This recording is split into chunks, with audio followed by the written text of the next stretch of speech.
Bendito Padre que estás en el cielo, en esta mañana tus hijos hemos venido delante de ti, Padre mío, primeramente a confesarte nuestros pecados, a pedirte perdón, Señor, a suplicarte que limpies de nuestra mente, de nuestros labios, de nuestras manos, todo acto impuro, todo pensamiento impura, toda palabra impura. Padre mío, queremos alabarte y honrarte en esta mañana porque en Jesucristo y en sus méritos y en su justicia, tú nos perdonas y nos abrazas. Padre Santo, gracias porque nos has despertado, has colocado en nuestro corazón el deseo de venir a alabar tu santo nombre, a honrarte, Señor, a agradecer porque cada mañana tú renuevas tus misericordias. A cada uno de nosotros nos has extendido la vida y por lo tanto el tiempo de oportunidad, el tiempo de gracia, Señor, para poner nuestras vidas en regla contigo. En tu palabra dice que debemos seguir la paz y la santidad sin la cual nadie verá al Señor.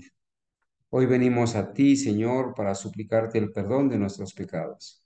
Suplicarte, Señor, que la presencia de tus santos ángeles, de tu Santo Espíritu, y que la intercesión del Señor Jesucristo en el lugar santísimo del santuario celestial sea una realidad y una bendición para nosotros. Hemos venido, Señor, porque hemos sentido la necesidad de perdón. Sentimos la necesidad de buscarte, Señor, porque tú colocas en nuestros corazones el deseo de orar, de alabarte. Hemos venido porque tú nos has traído, Señor. Padre mío, aquí están tus hijos delante de ti, Señor, acudiendo a la cita semanal donde cada sábado nos regocijamos al recordarte como nuestro Creador. Gracias por conservar la vida de mis hermanos. Gracias por conservarnos la fe pura, Señor. Y gracias porque nos podemos deleitar a esta hora en el estudio de tu palabra. Gracias, Señor, porque has escuchado las oraciones, has dado fortaleza a los enfermos, has dado fortaleza al cansado, al que está en angustia, y porque tu intercesión, Señor, tu oración, nos ha sostenido en estos tiempos de zarandeo. El diablo nos ha pedido para ser zarandeados como a trigo, pero tú has intercedido, tú has orado por nosotros para que nuestra fe, la fe que tú nos diste, no nos falte. Así que, Señor, te alabo y te doy gracias. Pido humildemente para mis hermanos la sabiduría del cielo, la inteligencia. Pido para nosotros discernimiento, que podamos escuchar, participar alegremente de este estudio, gozarnos, entender, Señor, cuál es la pureza de la iglesia que tú fundaste y cómo quieres, Señor, que nosotros pongamos en práctica estas características de la iglesia de los primeros siglos. Bendice a mis hermanos en donde quiera que estén. Nos abrazamos la promesa, Señor, que tú has hecho, que donde hay dos o tres congregados en tu nombre, la presencia de Jesucristo, la presencia del Espíritu Santo a través de sus santos ángeles está entre nosotros. Somos iglesia, Señor, que somos una sola iglesia unida con la iglesia del cielo y por eso nos regocijamos, Señor, en adorarte y en alabarte. Bendice a mi hermano Sebastián, que es el que va a dirigir esta mañana el servicio de la escuela sabática. Igualmente a mi hermano Hugo y a todos los hermanos que van a participar, igualmente bendícenos, que seamos nutridos con la verdad, que amemos estos momentos donde podemos estudiar profundamente las escrituras y que todo se haga para darte honra y gloria a ti, Señor. Oramos en el nombre de Jesús. Amén.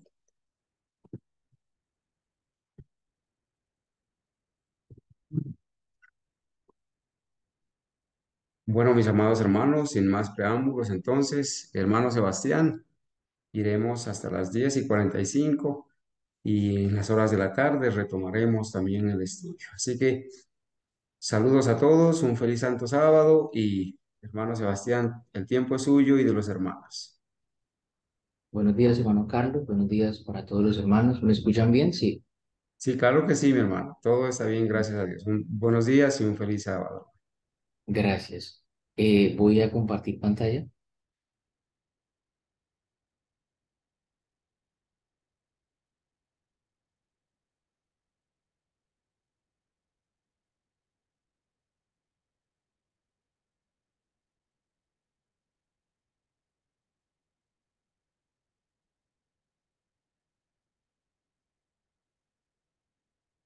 En un instante que se me cerró la sesión de Zoom. Qué pena con ustedes, que estoy de una computadora en la que antes no había usado Zoom. Ya estoy ingresando otra vez a la reunión. Bueno, muy bien, Compartir. damos unos minuticos mientras se coordina entonces la sala de Zoom para la gloria de Dios. A la hermana Argenis, al hermano Jorge, a la hermana Ángela, a todos nuestros hermanos que están acá, hermano Luis y esposa, a mi hermano Humberto, hermana Ángela, a todos los hermanos que han estado con nosotros esta mañana puntuales y a todos los que están con ustedes igualmente. Reiteramos el sincero deseo de que estén disfrutando de un excelente sábado para la gloria y honra de Dios. Así que vamos a continuar entonces. Parece que ya tenemos aquí la pantalla. Adelante, hermano Sebastián. Vale. Buenos días, hermanos, nuevamente. Disculpen el percance. Hoy nos toca estudiar la lección número 3, que es la iglesia de los primeros siglos. Abarca desde Apocalipsis, capítulo 2. Pueden irlo buscando en sus Biblias, hasta el versículo 1 hasta el versículo 11. Nos corresponde estudiar dos iglesias. La primera es la iglesia de Éfeso y después la iglesia de Pérgamo. Es la primera vez que pues realmente he estado estudiando la Biblia de esta manera. Pues no lo hacía con esta metodología que utilizamos ahora nosotros, que he aprendido de mi madre. Y me parece una metodología muy bonita y muy interesante. Generalmente yo estaba acostumbrado a estudiar lección de escuela sabática de la organización y encontraba uno muchas referencias a autores que nada,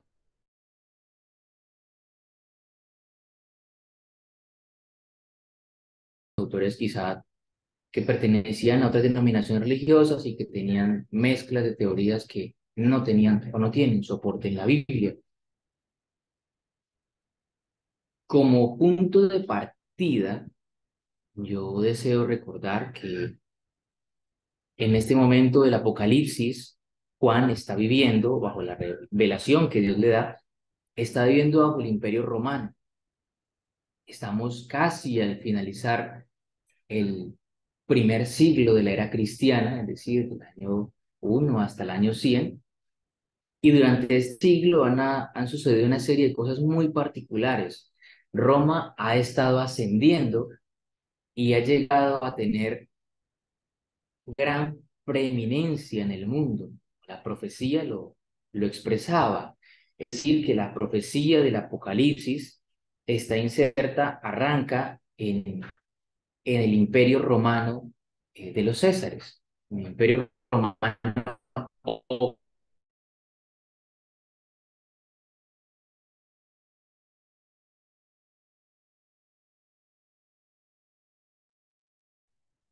Hermano Sebastián, hermano Sebastián. babilónico, pagano, el imperio de los medos y los persas, pagano, el imperio de los griegos, pagano, y ahora viene el imperio romano, de los Césares, nuevamente continúa el paganismo. Entonces, vamos a comenzar leyendo la primera nota. Dice, las iglesias cubren todo el tiempo entre el primer y el segundo advenimiento de nuestro Señor.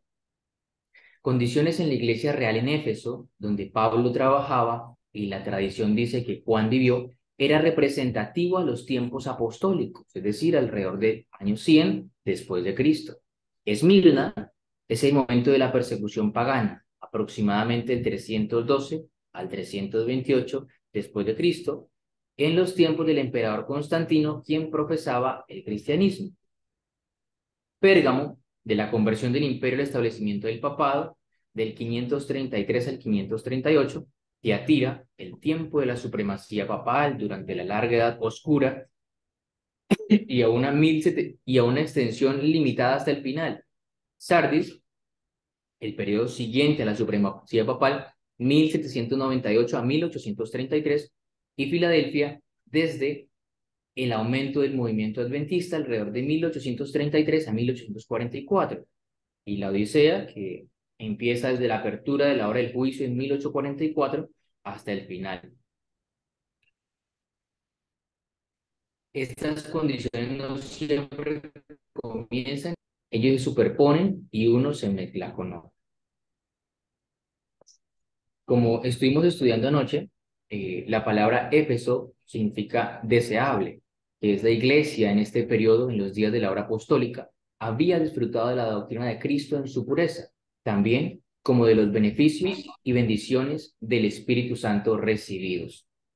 Entonces vamos a ir a la fuente primaria, a la fuente que nos comenta qué sucede con la primera iglesia de nuestro Señor Jesús. Si alguien desea, puede por favor buscar Apocalipsis capítulo 2, versículo 1 y leerlo, por favor, para responder la pregunta de cómo se presenta nuestro Señor Jesucristo a la iglesia de Éfeso. Ya lo Gracias. ya. Hermano, dice, Adelante. escribe al ángel de la iglesia en Éfeso, el que tiene las 7 estrellas en su diestra, el que camina en medio de los 7 candelabros de oro, dice esto. Amén.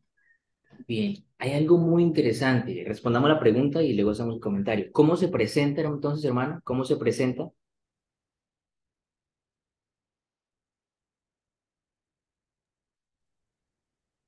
Se presenta como el que tiene las 7 estrellas en su diestra, el que anda en medio de los 7 candeleros de oro. Es decir, Dios, el Señor Jesús, se está presentando a la iglesia de Éfeso como aquel que tiene 7 estrellas en su diestra y que anda en medio de su iglesia. Esto nos representa a un Dios que conoce qué es lo que está pasando en la iglesia de Éfeso y en cada una de las iglesias. Él dice que Él está en medio, Él está andando en medio de esos 7 candeleros de oro, de cada una de las iglesias, que es un candelero. Y hay algo muy interesante. Yo saqué un pequeño documento que busqué en el Espíritu de Profecía, referencias sobre la iglesia de Éfeso.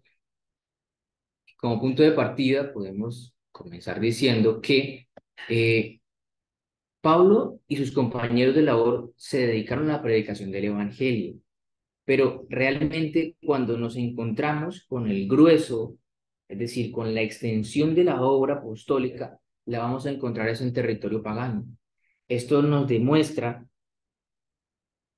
que desafortunadamente el pueblo primario escogido por Dios, que era el pueblo, la nación judía, el pueblo de Israel, luego la nación judía, no tenían una luz que resplandeciese en medio de ellos. Las iglesias, yo hice 2 preguntas: ¿por qué las 7 iglesias están en Asia Menor? ¿Por qué no hay iglesias en Jerusalén, en suelo judío? Si alguno de nosotros hizo la tarea de revisar un mapa, se va a encontrar que estas 7 iglesias estaban asentadas en lo que hoy es el territorio de Turquía, un país que, bueno, la región del Ponto, pero hoy en día esta región, bueno, en ese momento esa región era pagana, pero el cristianismo llegó y el cristianismo llega. Aquí quiero hacer un comentario acerca de la iglesia de Éfeso. Cuando estamos revisando la historia, nos vemos que Éfeso era un puerto, era una ciudad comercial, era una de las ciudades más importantes y se disputaba la supremacía con la ciudad de Esmirna. Lo veremos más adelante. Cuando nosotros vamos a revisar Hechos de los Apóstoles, hay un capítulo completo dedicado a, a Éfeso. Y nos cuenta que en Éfeso habían unos cuantos discípulos de Juan el Bautista que tenían conocimiento del Señor Jesús, que tenían conocimiento hasta cierto punto, era un conocimiento limitado de la obra del Señor Jesús. Y Pablo llega a Éfeso y hace una labor muy ardua y muy extensa en esta ciudad. Es muy interesante. Y sobre esta iglesia, el Señor le dice unas palabras de aprobación graciosa, es decir, le dice unas palabras en las que le va a decir, mira, yo te voy a reconocer las cosas buenas que haces. ¿Alguien, por favor, podría leer Apocalipsis capítulo 2 versículos 2 3 y 6 por favor? Muchas gracias. Amén. Yo conozco tus obras y tu arduo trabajo y paciencia, y que no puedes soportar a los malos. Y has probado a los que se dicen ser apóstoles y no lo son, ni los has hallado mentirosos. Y has sufrido y has tenido paciencia y has trabajado arduamente por amor de mi nombre y no has desmayado. El versículo 6 también, por favor. El 6 también, el 4 Sí, por también, favor. o paso al 6. No, de 2 3 y solamente el 6 por El favor. 6, perfecto. Bueno, el 6, perdón. Pero tienes esto, que aborreces las obras de los nicolaitas, las cuales yo también aborrezco. Bueno, yo estudiando esta semana, yo me pregunto, bueno, el Señor dice, yo conozco tus obras y tu arduo trabajo y paciencia. Si nosotros nos preguntamos cuáles son las obras que el Señor conoce, cuál es ese arduo trabajo y esa ardua paciencia, ¿sí? ¿Qué significa que no pueda soportar a los malos? ¿Qué significa que haya probado a los que dicen ser apóstoles y no lo son y los ha hallado mentirosos? ¿Qué significa ese sufrimiento? ¿Qué significa esa paciencia? ¿Y qué significa que ha trabajado arduamente por amor de mi nombre sin desmayar? ¿Qué significa que aborrezca las obras de los nicolaitas? Como punto de partida, el yo conozco tus obras, el Señor las conoce, y nosotros vamos a ir a estudiar a qué obras se refiere. Esto está tomado del capítulo de Hechos de los Apóstoles, el capítulo 27 del libro Hechos de los Apóstoles. El capítulo se llama Éfeso y es el número 27.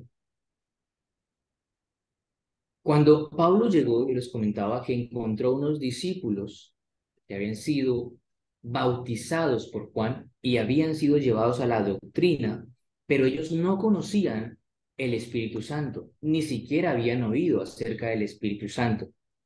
¿Pablo qué hizo? Pablo les expuso las grandes verdades que constituyen el fundamento de la esperanza del cristiano. Así que como punto de partida el conocer tus obras eran unas personas que habían escuchado de la vida de Jesús a través del profeta Juan, el Bautista, no, Juan, y si eran discípulos de Juan el Bautista, correcto. Y habían recibido parte de la doctrina, pero les faltaba. Y cuando el apóstol Pablo llega, ellos le reciben y habían sido bautizados en el bautismo de Juan. Y el apóstol Pablo les habla acerca de la vida de Jesucristo, de su muerte, de todo lo que tenía que ver la obra del Salvador con sus discípulos y de todo lo que al Señor Jesús se le había entregado. Ellos, con profundo interés y agradecido y maravilloso gozo, escucharon las palabras de Pablo, pero no solamente escucharon a Pablo, es decir, que el yo conozco tus obras, es que tenían un conocimiento de la verdad, y cuando llega una verdad que es incluso más pura, que es una verdad completa, ellos escuchan con profundo interés, con agradecido y maravillado gozo, y reciben esas palabras, las ponen por obras y son habilitados para trabajar como misioneros en Éfeso, su ciudad, y en su vecindad, y también para proclamar el Evangelio en Asia Menor. Entonces, ¿cuáles son esas obras? Bueno, Fue abrigando un espíritu humilde y susceptible a la enseñanza, como estos hombres adquirieron la experiencia que los habilitó para salir como obreros al campo de la mies. Su ejemplo presenta a los cristianos una lección de gran valor. Muchos hacen tan solo poco progreso en la vida divina porque tienen demasiada suficiencia propia para ocupar la posición de alumnos. Se conforman con un conocimiento superficial de la palabra de Dios y no desean cambiar su fe o práctica y por ende no hacen esfuerzos por adquirir mayor conocimiento. Es decir, que como punto de partida el Señor conocía que los de la iglesia de Éfeso, nuestros hermanos en Cristo, tenían una doctrina incompleta, una doctrina medias. Pero cuando llegó el apóstol Pablo, su trabajo en la predicación les habilitó para que recibiesen el Espíritu Santo y fueron bautizados nuevamente. Es decir, ellos no se conformaron con el conocimiento que tenían, no rechazaron la nueva luz que les estaba llegando. La experiencia de esos conversos judíos tiene todavía otra lección para nosotros. Primero, cuando fueron bautizados por Juan, no comprendieron bien la misión de Jesús como expiador de los pecados. Seguían creyendo graves errores, pero cuando recibieron mayor conocimiento, aceptaron alegremente a Jesús, alegremente a Cristo como su Redentor. Y al dar ese paso hacia adelante, cambiaron sus obligaciones. Cuando recibieron una fe más pura, hubo un cambio correspondiente en su vida. Y como señal de este cambio y como reconocimiento de su fe en Cristo, fueron bautizados de nuevo en el nombre de Jesús. Es decir, que recibieron un segundo bautismo bajo la correcta doctrina, con el conocimiento de la obra del Espíritu Santo y de todo lo que tenía que ver con la obra, la redención, la muerte y el trabajo del Señor Jesús en el cielo como sumo sacerdote. Según su costumbre, Pablo había comenzado su trabajo en Éfeso predicando en la sinagoga de los judíos. Hago un recorderis, estoy haciendo todo este comentario y revisando el capítulo número 27 de llama Éfeso en el libro Hechos de los Apóstoles para ver cuáles son las obras que conoce el Señor de los judíos conversos y de los paganos que se convirtieron y hicieron parte de la iglesia de Éfeso. Entonces Pablo llega a trabajar a Éfeso y comienza predicándole a quien, siguiendo el mandato de Jesús, primeramente a los judíos. Y como todo generalmente suele suceder, fue recibido favorablemente, pero pronto fue combatido violentamente. Así que, ¿qué pasó ahí con Pablo? Dice que temiendo Pablo que la fe de los creyentes peligrase por el trato continuo de estos opositores de la verdad, Pablo se separó de ellos y reunió a sus discípulos en una entidad distinta, en un lugar distinto, continuando sus instrucciones públicas en la escuela de Tirano, un maestro de cierta distinción. Así que yo conozco tus obras. ¿Cuáles son esas obras? Primero, recibe la doctrina pura y completa porque la tenía incompleta. Segundo, reciben un nuevo bautismo en el nombre de esa doctrina completa, en el nombre de Jesús, con la totalidad de la verdad que hasta su momento les había sido entregada. Y tercero, se separan, porque dice Pablo se separó de ellos, pero realmente no solamente Pablo. Pablo era quien velaba por su iglesia con trabajos y Pablo se separa de ellos. ¿Por qué? Porque temía que la fe de los creyentes peligrase por el trato continuo de estos opositores de la verdad. Esa debe ser nuestra labor. Separarnos de que continuamente, de manera operativa, de manera, no sé, continuamente como una gota de agua cae sobre la palabra de Dios. Así que Pablo separó, Pablo dividió, por supuesto tuvo que hacer un esfuerzo, ¿sí? Y reúne a sus discípulos en un lugar diferente y se va a una escuela pública de un reconocido maestro llamado Tirano, que tenía cierta distinción. Así que Éfeso era la más corrupta de las ciudades de Asia.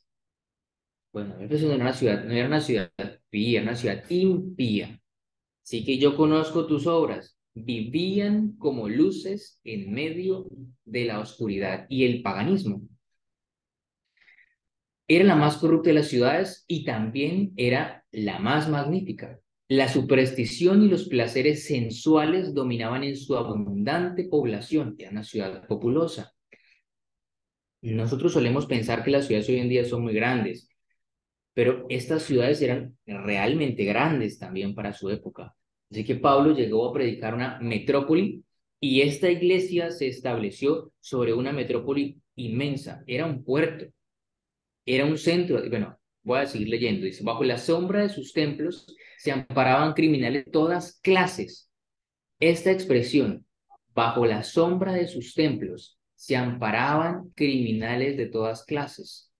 No se refiere solamente a la expresión de que bajo la sombra de un templo se hagan mendigos, vagabundos o criminales. Generalmente a la salida de los templos, de los grandes santuarios, encontramos personas que hacen de, de este lugar su sitio de trabajo, ¿no? Ya sea pidiendo, dedicándose a actividades que el Señor puede que no aprueba, el Señor no aprueba. Entonces, bajo la sombra de sus templos se amparaban criminales de todas las clases. Es una expresión que yo puedo entender que bajo la sombra de estas creencias paganas se amparaban muchas personas esperando la salvación a través de sus obras, ¿sí? Y florecían los vicios más degradantes. Éfeso era un centro popular del culto de Diana. La fama del magnífico templo de Diana de los Efesios se extendía por toda Asia y el mundo. Su sobresaliente esplendor era el orgullo no solamente de la ciudad, sino de la nación. Es un particular. El templo de los judíos en la época de Jesús era el orgullo también de la nación judía. Es decir, que el corazón irregenerado del hombre, en los grandes templos y las grandes manifestaciones externas de una religión, suele siempre ser motivo de exaltación y motivo de orgullo nacional, motivo de orgullo patrio. Bueno, ahorita podemos hablar de motivo de orgullo regional, ¿no? Y estos creyentes habían aceptado el cristianismo, pero algunos no habían renunciado completamente a sus supersticiones. Hasta cierto punto continuaban practicando la magia. Pero con la predicación de Pablo y convencidos de su error, muchos de los que habían creído venían confesando y dando cuenta de sus hechos. Algunos de los mismos hechiceros fueron alcanzados por esta buena obra. De los que habían practicado vanas artes, trajeron los libros y los quemaron delante de todos. Al quemar estos libros de magia, los conversos efesios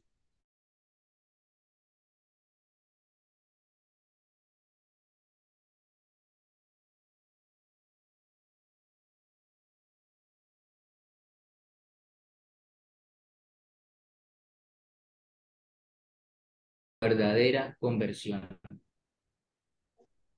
Cuando el Señor el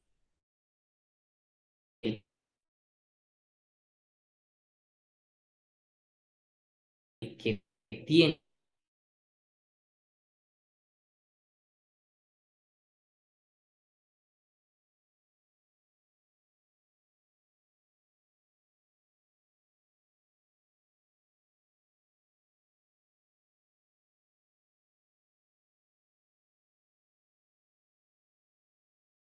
sino que lo combatían abiertamente. Es decir, que es una lección para la iglesia de nuestros días. No solo tenemos que apartarnos de nuestros pecados, de las falsas doctrinas y de los engaños de Satanás, sino que debemos combatirlos abiertamente. Habían renunciado al reino de las tinieblas y para destruir su poder no vacilaron ante ningún sacrificio. Así la verdad triunfó sobre los prejuicios de los hombres y también sobre su amor al dinero. Por esta manifestación del poder de Cristo se gana una poderosa victoria en favor del cristianismo en la misma fortaleza de la superstición. Si nosotros vemos la manera en que Dios ha obrado a través de los siglos, tiene un patrón y una conducta que nosotros podemos identificar. Asimismo, Dios en el siglo XVI levantó a Martín Lutero, también frente a una de las fortalezas del paganismo de esa época, frente a la iglesia de Wittenberg, donde celebraba el tan afamado Día de Todos los Santos, ¿no? Y venía gente de toda Europa medieval a cobrar sus penitencias, a ganarse sus indulgencias. Así que se gana una nueva victoria en la Reforma, pero aquí Pablo también, el Espíritu Santo, por supuesto, a través de la predicación de Pablo y de la iglesia de Éfeso, gana una victoria para el cristianismo en la misma fortaleza de la superstición. Y dice que la influencia que tuvo fue más extensa de lo que aún Pablo podía comprender. Es decir, Pablo ni siquiera entendía la extensión, la fortaleza que el Espíritu de Dios había logrado a través del trabajo de unos hombres simples, digo simples porque predicaban la pureza del Evangelio, y lograron dar un impulso a la causa de Dios. Es decir, la primera iglesia se estableció en uno de los centros del paganismo. Se estableció en una de las grandes ciudades que tenía como su máximo exponente un templo, el templo de la diosa de Diana de los Efesios. Bueno, y respecto a eso, respecto al versículo 2 y 3, donde dice: yo conozco tus obras, tu trabajo, tu paciencia, que no soportas a los malos, pues es imposible soportar a los malos porque los combatía, aprobó a los que quieren ser apóstoles y no lo son, su trabajo, su paciencia. Y sobre el versículo 6, aborreces las obras de los nicolaitas, las cuales yo también aborrezco. Dice que el pecado de los nicolaitas es el pecado de los nicolaitas que cambiaban la gracia de Dios por la lascivia.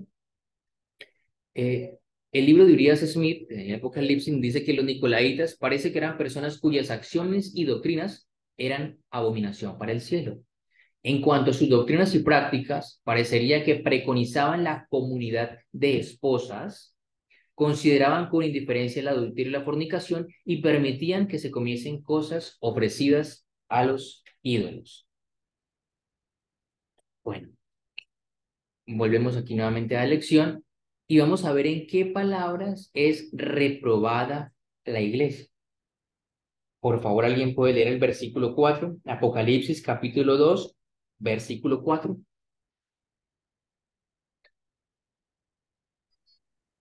Buenos días, hermanos. Pero tengo contra ti que has dejado tu primer amor. Gracias, hermana Ángela, creo. Muchas gracias. Bueno, ¿en qué palabras es reprobada la iglesia? Dice: la iglesia remanente está llamada a atravesar una experiencia similar a aquella de los judíos, y el testigo fiel que anda en medio de los 7 candeleros de oro tiene un solemne mensaje que mostrar a su pueblo. Él dice: pero tengo contra ti que has dejado tu primer amor. Recuerda, por tanto, de dónde has caído y arrepiéntete y haz las primeras obras, pues si no, vendré pronto a ti y quitaré tu candelero de su lugar si no te hubieras arrepentido. El amor, entonces vamos a ver qué es lo que significa haber dejado su primer amor.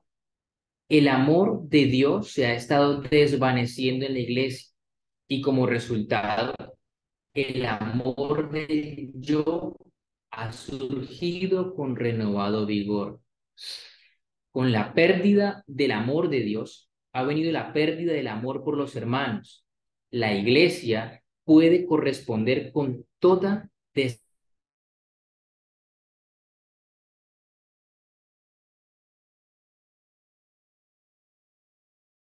la iglesia. Esto es algo de... Es que Vuelvo y leo, dice, la iglesia puede corresponder con toda la descripción que se da de la iglesia de Éfeso y sin embargo faltarle la piedad vital. Ese primer amor es vital. Vamos a ver más adelante qué sucede cuando se pierde ese primer amor. Entonces, la reprobación es que ha perdido su primer amor. Por favor, ¿podría alguien leer qué súplica y advertencia siguen el versículo 5? Por favor.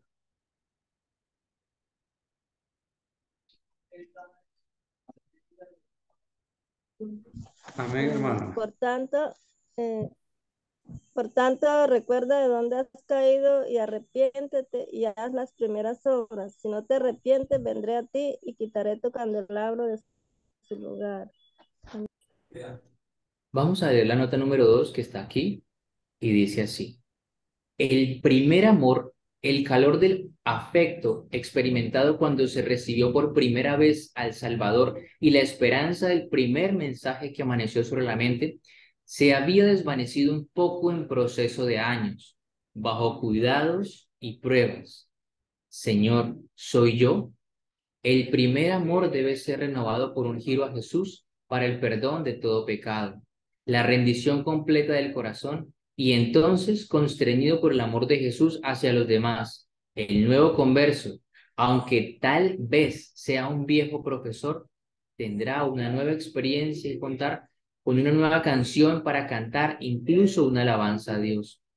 Entonces el trabajo misionero de todo tipo no será solo un deber, pero una alegría. Sin embargo, un deber al que el creyente debe severamente mantenerse en contra de toda tendencia de la carne por descuido. Aquí solo estaba el fracaso de la iglesia primitiva. Si nosotros revisamos qué súplica advertencias siguen, encontramos en Joya de los Testimonios en la página 56 un subtítulo que dice Lecciones de la Iglesia de Éfeso. Y se pregunta, ¿no se repite el caso de Éfeso en la iglesia de esta generación? ¿Cómo está empleando su conocimiento la iglesia que hoy ha recibido el conocimiento de la verdad de Dios? Cuando sus miembros por primera vez, cuando sus miembros vieron por primera vez la indecible misericordia de Dios por la especie caída, no podían permanecer en silencio. Los dominaba el anhelo de cooperar con Dios para dar a otros las bendiciones que habían recibido. Mientras impartían a otros, estaban continuamente recibiendo. Creían en la gracia y en el conocimiento del Señor Jesucristo. ¿Qué sucede hoy? ¿Han estado vuestras prácticas en armonía con la luz, los privilegios y las oportunidades que os concedió el cielo? Pero, ¿qué están haciendo los miembros de la iglesia para ser designados coautores de Dios? ¿Dónde vemos angustia del alma?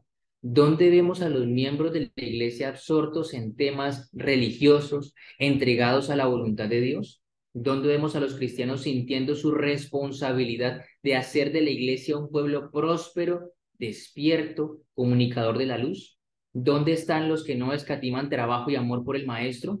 ¿Qué sucederá con los que profesan seguirle? ¿Quedarán satisfechos cuando vean el fruto de sus labores? ¿Por qué hay tan poca fe, tan poco poder espiritual? ¿Por qué son tan pocos los que llevan el yugo y la carga de Cristo? ¿Por qué hay que incitar a los miembros a emprender su obra por Cristo? ¿Por qué son tan pocos los que se pueden revelar por qué son tan pocos los que pueden revelar los misterios de la redención? ¿Por qué no resplandece la luz ante el mundo, la imputada, como luz ante el mundo la imputada justicia de Cristo, por medio de los que profesan seguirle?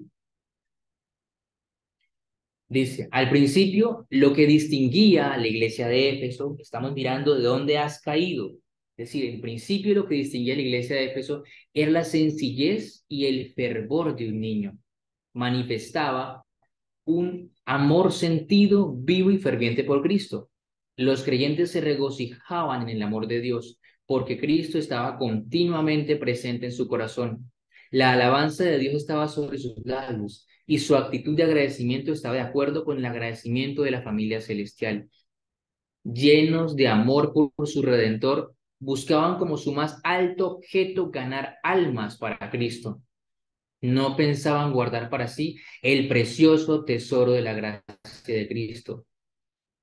¿Qué era? Que habían perdido su primer amor. ¿Y de dónde habían caído? Pues dejaron de visitar a los huérfanos y a las viudas en sus aflicciones y se mantenían sin mancha del mundo. Consideraban que el dejar de hacerlo habría sido contradecir su profesión y negar a su Redentor. Dice, en toda ciudad se llevaba adelante la obra. ¿Solamente en la ciudad de Éfeso? No. En toda ciudad se llevaba adelante la obra. Se convertían almas que a su vez sentían que debían comunicar el inestimable tesoro. No podían descansar hasta que los rayos de luz que habían iluminado su mente resplandeciesen sobre otros. Multitudes de incrédulos se familiarizaban con la razón de la esperanza del cristiano. Se hacían cálidos e inesperados llamamientos personales a los pecaminosos y errantes, a los desechados y a aquellos que, aunque profesaban conocer la verdad, eran amadores de los placeres más que de Dios. Algo muy interesante que le había pasado a la iglesia de Éfeso era que había dejado de llamar a los cristianos solamente, a los judíos solamente, no, a las multitudes de incrédulos. Ellos las familiarizaban con la razón de la esperanza del cristiano. Hacían llamamientos a quienes. Aquí hay tres tipos de personas. Dice a los pecaminosos y errantes. Segundo, a los que eran desechados de la sociedad.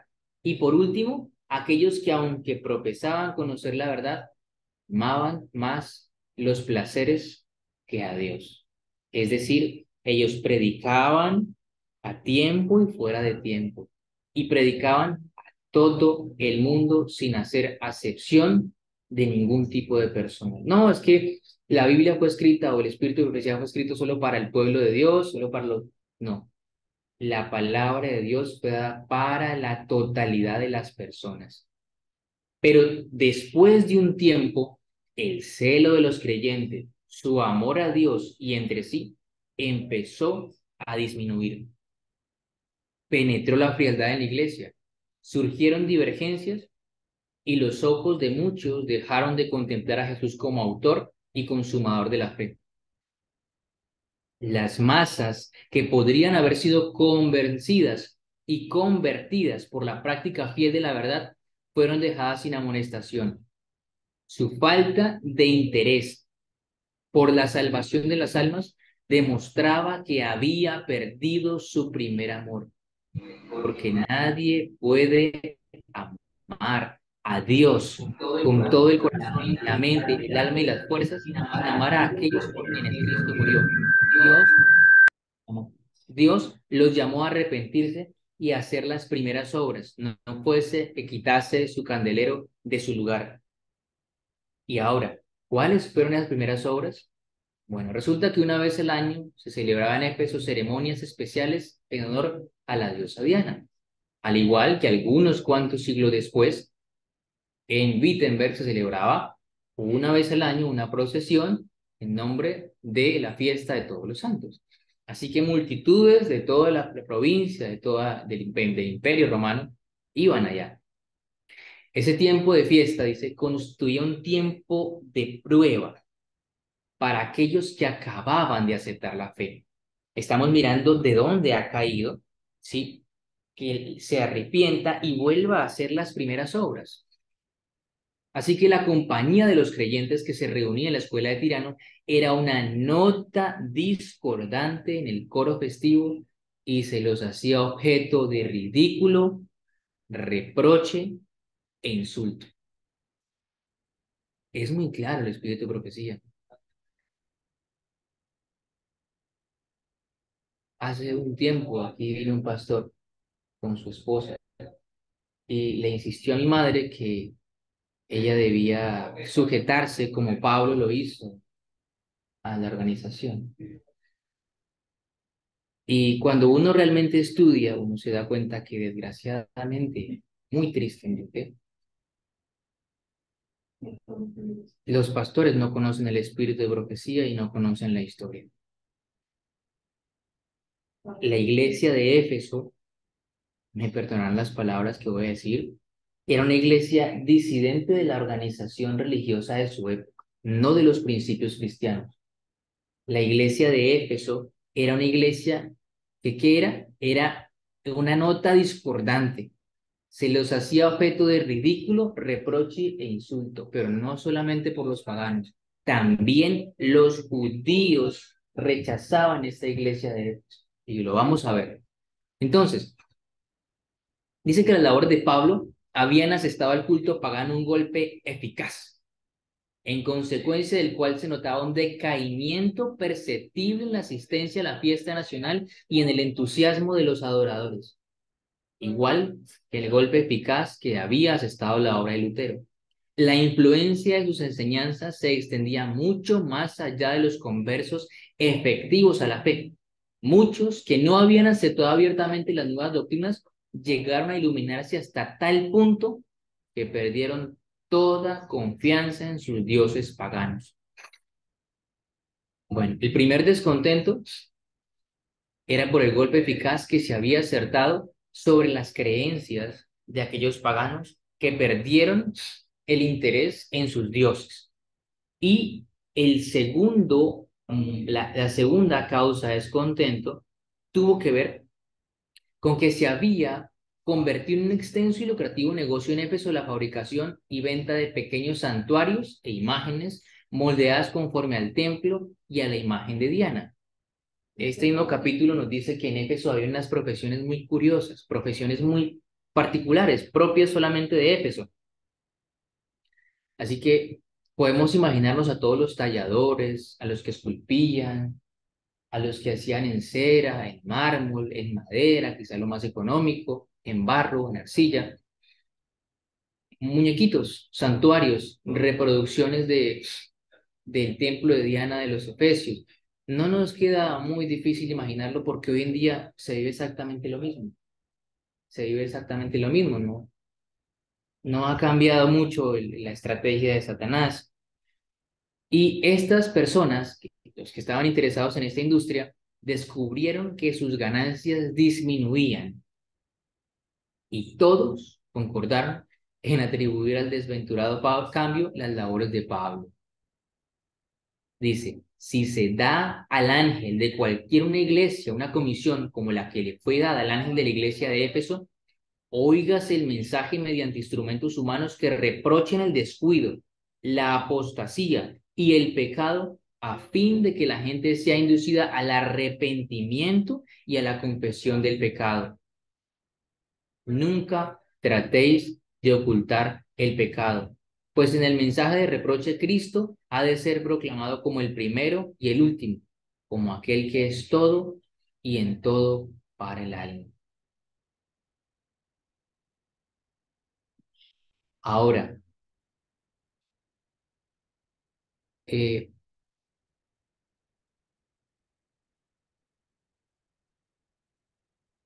por favor, ¿alguien podría leer eh, el versículo? ¿Qué apelación se hace a todos? Versículo 7, la primera parte del versículo, por favor.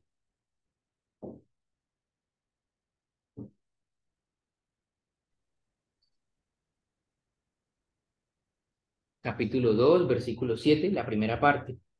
Dice, Dice así la palabra de Dios. El que tiene oído, oiga lo que el Espíritu dice a las iglesias. Al que venciere, le daré a comer del árbol de la vida, el cual está en medio del paraíso de Dios. bien, entonces, ¿qué apelación se hace a todos? Dice, el que tiene oído, oiga lo que el Espíritu dice a las iglesias. ¿Y qué es lo que el Espíritu dice a las iglesias? Bueno, dice con una compasión más tierna en la que conmueve el corazón de un padre terrenal que perdona a su hijo pródigo y doliente, el Salvador anhela que respondamos a su amor y al perdón que nos ofrece. Dice a los extraviados, tornaos a mí, y yo me tornaré a vosotros. Así que se nos invita a la iglesia de Éfeso y a nosotros también se nos invita a escuchar lo que el Espíritu dice a las iglesias.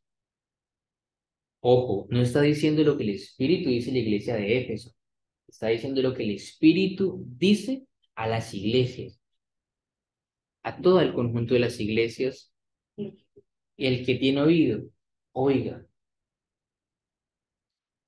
¿Y cuál es la promesa que se nos hace? ¿Cuál es la promesa del vencedor?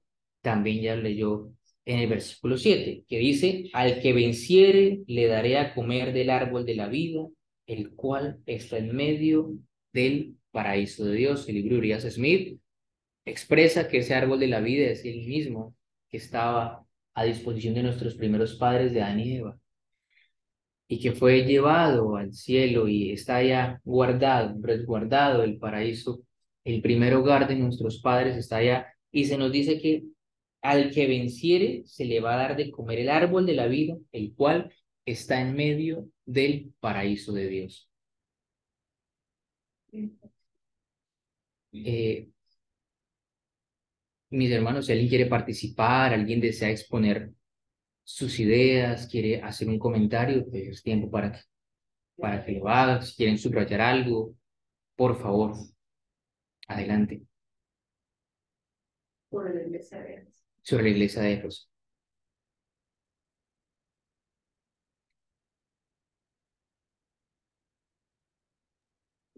Bueno, hermano, todo ha estado tan claro y tan profundo que agradecemos a Dios por este momento, ¿cierto? Las preguntas han sido respondidas y bueno, gracias a Dios hemos avanzado en este estudio. Hermano, mis hermanos, por favor, si son tan amables, aprovecho este momentico para saludar a mi hermano, a don Germán. Don Germán, el Señor lo bendiga, un feliz sábado y a los demás hermanos que no había saludado. Por favor, hermanos, si alguien tiene un comentario adicional o una pregunta al respecto, es el momento de hacerla. Adelante, hermanitos.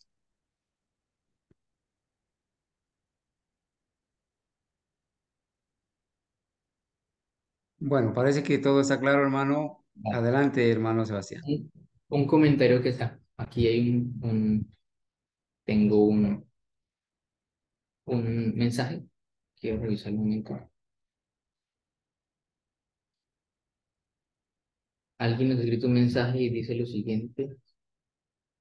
No lo puedo ver. Bueno, comentar lo siguiente. El periodo de tiempo en el que esta iglesia de Éfeso existe es el primer siglo. Urias Smith dice que el plazo que abarca esta iglesia arranca desde el transcurso, desde que el Señor Jesús resucita hasta la muerte del último de los apóstoles.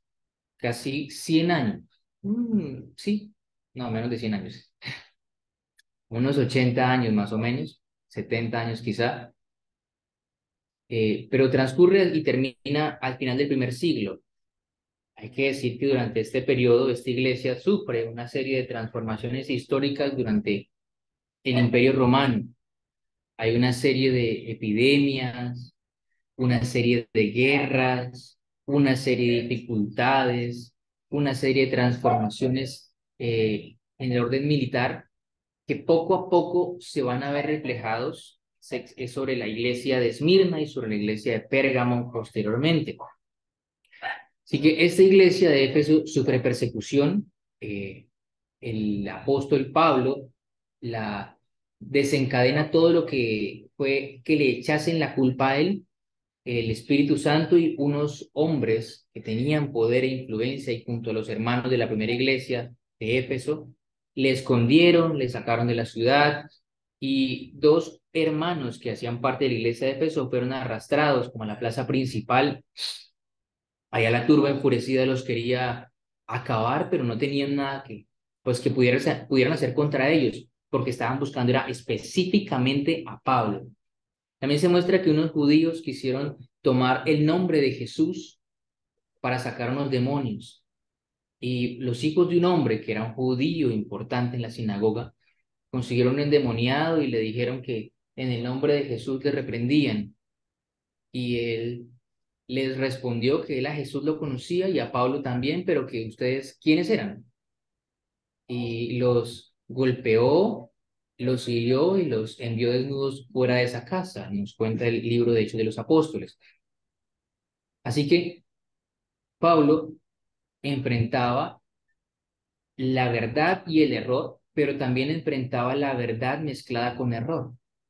Y quien era uno de los dirigentes de la sinagoga donde Pablo fue echado y no pudo seguir predicando, se levantó en medio de esa turba a culpar a Pablo. Y Pablo más adelante dice que ese judío le ha hecho mucho daño en una de sus cartas. No eran tiempos fáciles, no existía como hoy en día nosotros tenemos la idea de una constitución, existía un gobierno distinto, era un gobierno del imperio, de la monarquía, un imperial, de los césares. Así que era distinto el sistema de gobierno, pero aún así la obra de Dios debía predicarse. Yo no creo que Pablo, cuando iba a predicar y no lo hacía, tenía que ir a pedir permiso al Estado romano. No se lo hubieran dado, por supuesto. Pablo utilizaba el permiso y la comisión del Espíritu Santo y que le daba el Señor Jesús. Bueno, vamos a pasar. Hermano Sebastián, permítame hacer un comentario. Eh, en lo que leímos del libro de Uriah Smith y en las explicaciones para resaltar, cuando Pablo allá en Éfeso encuentra opositores, encuentra personas que no estaban de acuerdo con el mensaje que él predicaba y se estaban oponiendo y se estaban contrariando y estaban distorsionando el mensaje, Pablo se separó de ellos. Pablo no escatimó, se separó de ellos y los separó. Y él fue a la escuela de Tirano y allí enseñó con los que quisieron aceptar la verdad. Pablo no estuvo condescendiendo ni estuvo titubeando con los opositores del mensaje. Hermanos, esto debe quedar claro. Cuando se levantan opositores del mensaje del tercer ángel y insisten y persisten en oponerse a la verdad, hay que separarse de ellos. No hay que titubear y separarse de ellos como lo hizo Pablo, como lo hizo el Señor Jesucristo, como lo hizo la hermana Juay. Si entre ellos, esos que se oponen, alguna vez el Espíritu Santo obra, reconocen, se arrepienten y se apartan de eso, amén por ellos. Gloria a Dios por los que se arrepienten y se apartan. Pero no podemos hacer conjeturas ni titubear. El Señor es verdad que aún tiene gracia para los pecadores y nosotros mismos cuando hemos caído hemos sido llamados al arrepentimiento y Él nos ha dado, gracias a Dios, el poder para apartarnos y vencer. Pero mm, esto es una muestra, hermanos, de que cuando se levanten opositores al mensaje, cualquiera que sea, humildes, encumbrados, hay que separarse de ellos. Y la profeta de Dios dice que inclusive cuando se levantan opositores, habrá que separar aún a los más encumbrados. Entre ellos habrán personas que van a reconocer y se van a arrepentir para la gloria de Dios y así nos alegramos por el arrepentimiento y la conversión de ellos. Nos alegramos, pero obviamente que de esto deben haber frutos de verdadero arrepentimiento, deben haber frutos de conversión. Y eso, hermanos, es bueno resaltarlo para que sepamos que aquí también encontramos un modelo de cómo Pablo separó a los que se oponían y se separó de ellos. Adelante, hermano Sebastián. Gracias, hermano Carlos.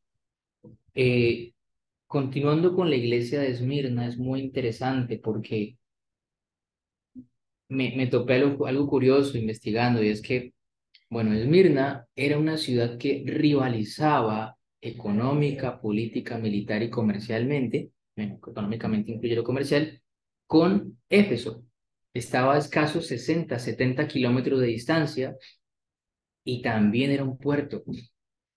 Esmirna es la única ciudad que se mantiene en pie de todas las iglesias, de todas las ciudades en las que estaban las iglesias a las que el Apocalipsis hace alusión. Es la única ciudad que existe, se llama Izmir ahorita, y es una ciudad en Turquía. Esta ciudad en Turquía, eh, Izmir se escribe así. Esmirna significa mirra. En este momento es la tercera ciudad más grande de Turquía y se la conoce como el ornamento de Asia. Si nosotros vemos, miramos el mapa, encontramos que la ciudad de Jerusalén y el pueblo de Israel estaba sentado sobre un borde de un mar. Hacia el frente está el Asia Menor y luego está la entrada hacia Europa, es decir, el Asia Menor es la entrada, Turquía es la puerta entre Occidente y Oriente. Estambul se le conoce por eso, por ser la puerta de entrada a Oriente y la puerta de entrada a Occidente. Así que los apóstoles comenzaron a predicar hacia ciudades populosas, muy grandes, paganas, donde existía la presencia de sinagogas judías, pero estas sinagogas judías eran unas sinagogas cerradas hacia adentro y los judíos podían convivir tranquilamente con los paganos porque no eran una nota discordante en el ambiente. Es decir, no estaban predicando el mensaje, sino que vivían una religión de formas, una religión muy secular, que se ajustaba a la comodidad del hombre y no a la verdad del Evangelio. Así que, como punto de partida, puedo decir que sobre Esmirna el espíritu de profecía no tiene sino una sola nota y es respecto a el paso de uno de los apóstoles por allí. Fue con gran asombro que me encontré que para Éfeso habían 120 referencias, mientras que para Esmirna solo había una. Y yo creo que la respuesta es la siguiente, es que cuando el pueblo de Dios ha entrado en apostasía, es cuando Dios tiene mensajes para darle.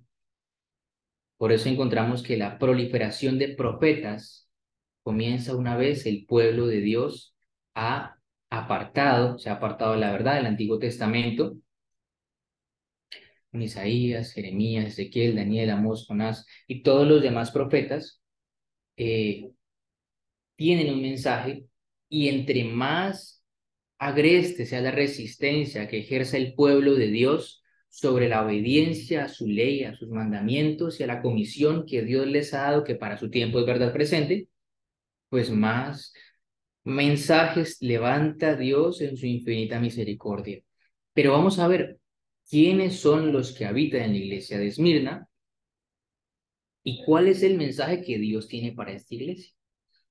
Así que bueno, vamos a leer. Dice, Esmirna, que significa mirra, más dulce, más fragante por ser aplastado. El periodo de Esmirna aproximadamente va del 323 después de Cristo.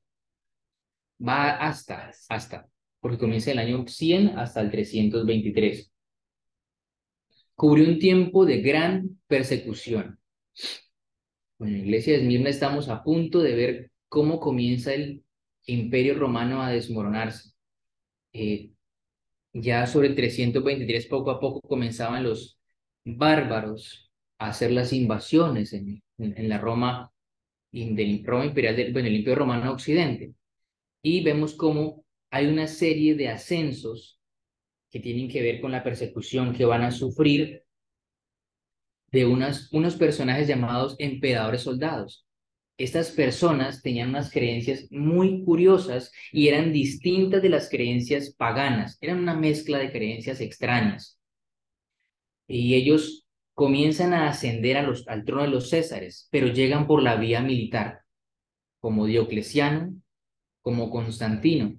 Eran hombres que habían nacido en la clase baja de la sociedad, pero que por sus capacidades militares eran hombres de guerra, eran hombres de alto intelecto para la guerra y para el mal, habían logrado ganarse y escalar peldaños y tenían el apoyo de un ejército.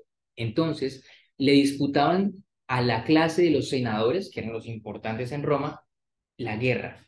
Así que durante este periodo, los cristianos están en medio de la guerra entre los senadores y los emperadores soldados, que a veces se le denomina en la historia. Y el mensaje de Esmirna es un tiempo en el que la iglesia va a ser machucada, va a ser aplastada. Y por eso el Señor describe, al dirigirse a la iglesia de Esmirna, Él se describe de una manera que le da esperanza a los que están en la iglesia. ¿Quién podría, por favor, leernos el versículo número 8?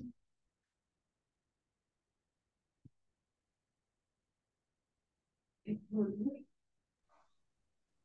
Versículo 8 dice, y escribe al ángel de la iglesia en espíritu, el primero y el postrero, el que estuvo muerto y vivió, dice esto. Bien, entonces, como nosotros vemos, el Señor Jesús se muestra como el que estuvo muerto y vivió. Es decir, hay una esperanza de resurrección. El primer mensaje, el primer versículo, la primera frase, la primera oración que se escribe sobre la iglesia de Esmirna es: el primero y el postrero, el que estuvo muerto y vivió, dice esto. Qué interesante, porque a la iglesia de Éfeso no se le dice eso, a la iglesia de Éfeso se le dice que es el que está en medio de los candeleros de oro. Para la iglesia de Éfeso se dice un mensaje de Dios en medio de su pueblo, en medio de sus iglesias. Mientras que para la iglesia de Esmirna es el primero y el último, el que estuvo muerto y resucitó. Es decir, es un mensaje de esperanza que va más allá de la muerte. Es un mensaje de esperanza y de invitación a los hermanos de la iglesia de Esmirna a ver al Señor Jesús en su muerte y en su resurrección, es decir, en sus sufrimientos, en los sufrimientos y en los padecimientos de la cruz, pero posteriormente en la esperanza de gloria y de victoria. Así que el versículo número... Ah, bueno, hay una nota aquí, la nota 3, vamos a leerla. ¿Alguien le gustaría, por favor? Buenos días, hermano. Sí, adelante. Sí, para preguntarle, es que el hermano Carlos, ya que tuvo el tema, yo le entendía que este versículo se refería al Padre, no a Jesucristo. O, a ver si me aclara. Hermano Carlos, adelante, por favor. Está bien. Bueno, ese asunto de la pregunta del hermano Jairo se presentó en la lección anterior, ¿cierto? Y en las horas de la tarde del anterior sábado se explicó del libro de Urias Smith que la palabra, cuando en Apocalipsis capítulo 1, cuando en Apocalipsis capítulo 1, versículo 4 y 5 se expresa a dos personajes diferentes. El primer personaje es el Padre y el segundo personaje es Jesucristo. Voy a leer Apocalipsis 1:4. Juan, a las 7 iglesias que están en Asia, gracia y paz a vosotros. Aquí viene el primer personaje, del que es y que era y que ha de venir. Ahí está el primer personaje. Y de los 7 espíritus que están delante de su trono. Ahora viene el segundo personaje, versículo 5. Y de Jesucristo. Entonces este mensaje proviene del que es, del que era y el que ha de venir. Bueno, ahí incluye a los 7 espíritus, que es el Espíritu Santo, y de Jesucristo. Entonces, a Jesucristo se lo describe allí como el testigo fiel, el primogénito de los muertos, el soberano de los reyes de la tierra. Así se lo describe a Jesucristo. Pero al Padre se lo ha descrito como el que es, el que era y el que ha de venir. Entonces, Urias Smith, en el comentario del libro que estudiamos la clase pasada, dice que ese título del que es y que era y que ha de venir, en ese versículo 4 y 5 se refiere al Padre, no se refiere a Jesucristo, porque a Jesucristo se lo describe como el testigo fiel, el primogénito de los muertos y el soberano de los reyes de la tierra, al que nos amó y nos lavó de nuestros pecados con su sangre. En ese versículo, el que es y el que era y el que ha de venir, él aclara y dice que se refiere al Padre, pero eso no quiere decir que Urias Smith esté negando la eternidad de Cristo, que esté negando que no va a venir Cristo, no, porque en todos sus escritos él aprueba y apoya ese mensaje. Aclaro, en ese versículo 4 Urias Smith dice, el que es, el que era y el que ha de venir, se refiere al Padre, no se refiere a Jesucristo, porque a Jesucristo se lo describe como otro personaje, por eso el versículo 5 dice, y de Jesucristo, y lo describe con otras palabras, el testigo fiel, el primogénito de los muertos y todo lo demás.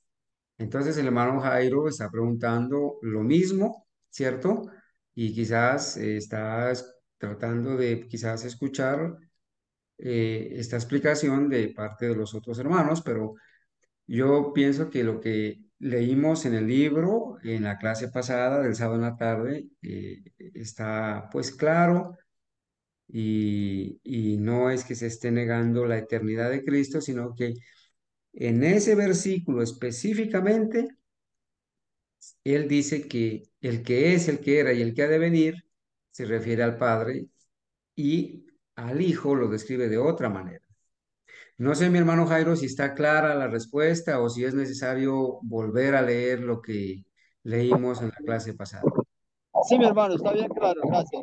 La vez pasada no había entendido bien, pero esta vez ya entendí bien. Y sirve también Bueno, para que los hermanos de pronto también la explicación sirve para todos. Muchas gracias, hermano. amén, hermano Jairo. Adelante, hermano Sebastián. Sí, hermano Carlos, es muy interesante porque, bueno, yo tengo una Reina Valera de 1960, ahí estoy leyendo. Aquí dice, y escribe el ángel de la iglesia en Esmirna. Hay dos puntos que le introducen a uno al lector, ¿no? Dos puntos, como quien dice, escribe el ángel de la iglesia en Esmirna, y entonces están los dos puntos, escribe, y va a arrancar a escribir lo que le están diciendo, ¿no? La orden de escribir. Entonces, ¿qué escribe? Dos puntos. El primero y el postero. Hay una coma. El que estuvo muerto y vivió, dice esto. Yo entiendo que dice el primero y el postero, y esa coma ahí no es de separar a dos personas, sino que es una coma que separa de manera explicativa, una coma como entre paréntesis. El primero y el postero, esa coma nos sirve para poner el paréntesis y decir el que estuvo muerto y vivió. Hay otra coma, dice esto. Es decir, el primero y el postero dice esto, porque si omitimos lo que está entre comas, se puede meter entre paréntesis. Aquí hay un uso de una coma como dos paréntesis. Entonces, el primero y el postero, el que, o sea, explicándonos quién es el primero y el postero, dice que estuvo muerto y vivió. Dice esto. Yo entiendo que es el Señor Jesús, porque es el Señor Jesús quien vivió y quien sufrió lo que la iglesia va a pasar. Porque ¿quién es el que se identifica con la raza humana? El Señor Jesús. ¿Quién fue el que sufrió por nuestros pecados? ¿Quién fue el que padeció por nuestras desobediencias? El Señor Jesús. Entonces, yo entiendo ahí, hermano Jairo y hermanos y hermano Carlos, que aquí este versículo 8 se refiere explícitamente y de manera clara, tácita, al Señor Jesucristo. Hermano Sebastián, precisamente esa es la claridad que quizás el hermano Jairo estaba pidiendo. En Apocalipsis 1:4, el que es, el que era y el que ha de venir, él lo puntualiza y dice, es el Padre, y a Jesucristo lo describe en el versículo 5 con otros títulos. Pero ya en el capítulo 2, en el mensaje a Esmirna, lo vamos a ver ahora en el asunto del estudio, ahora sí él va a describir que el primero y el postrero, el que estuvo muerto y vivió, es Jesucristo. Por eso, eso está de acuerdo con Apocalipsis 1, Sí, 1:8, sí. donde dice, ya Jesucristo, yo soy el alfa y la omega, el principio y el fin, dice el Señor, el que es, el que era y el que ha de venir, el Todopoderoso. Bueno, ahí se está refiriendo a Dios el Padre, ¿cierto? De acuerdo a lo Urias Smith. Pero en Apocalipsis 2, en el Apocalipsis 2, en el mensaje a Esmirna, ya es específicamente el Señor Jesucristo el que está, al que se está describiendo ahí. Adelante, hermano. Sí, además también podríamos agregar que cuando dice el primero y el postrero, la palabra el está en mayúscula. Y cuando dice el que estuvo muerto, no está en mayúscula, sino que es una continuación, una explicación de quién es el primero y el postrero. Si dijera el primero y el postrero, coma, el que estuvo muerto vivió con mayúscula, podríamos pues analizar el párrafo de una manera diferente, pero pues no lo es. Entonces es el Señor Jesucristo y naturalmente en el contexto de ese mensaje a Esmirna, ¿sí? Porque, bueno, si seguimos la secuencia, el que está hablando es el Señor Jesucristo, porque en la iglesia de Éfeso dice, el que tiene las 7 estrellas en su diestra, coma, el que anda en medio de los 7 candeleros de oro, dice esto. Es decir, se refiere a un solo Señor Jesucristo, no al Señor Jesucristo del Padre, porque dice, el que anda, el que tiene las 7 estrellas en su diestra, coma, estoy leyendo Apocalipsis 2, versículo 1, y esa nueva coma, esas comas que hay ahí que dicen el que ande en medio de los 7 candeleros de oro, también puede aplicarse como una coma para explicar, una coma para paréntesis, porque uno puede leer claramente el que tiene las 7 estrellas en su diestra, si omitimos esas dos comas, dice esto. Sucede lo mismo cuando leemos Apocalipsis 8 que dice el primero y el postrero, dice esto. Entonces se está refiriendo a una sola persona y no a dos personas, como en Apocalipsis 1, 4, 5 y 6, que hace la diferencia entre Dios Padre, el Espíritu Santo y el Señor Jesucristo. Y ya sí nos introduce a partir de Apocalipsis 1, 8, como quien es el alfa, el omega, el principio y el fin, lo que es el que era, el que ha de venir el Señor Todopoderoso. Y en el contexto grande de todas las iglesias, el que está dejando el mensaje es el Señor Jesucristo, porque es un mensaje que vemos que es revelación de Jesucristo que Dios le dio, es decir, Dios le dio al Señor Jesucristo un mensaje y Él se lo está entregando por medio de su ángel a su siervo Juan. ¿Sí es claro lo que acabo de decir? Bueno, Sí, claro que entonces, sí, claro que sí. Y yo considero que en el momento en que continuemos con el estudio, podamos, obviamente, seguir entendiendo.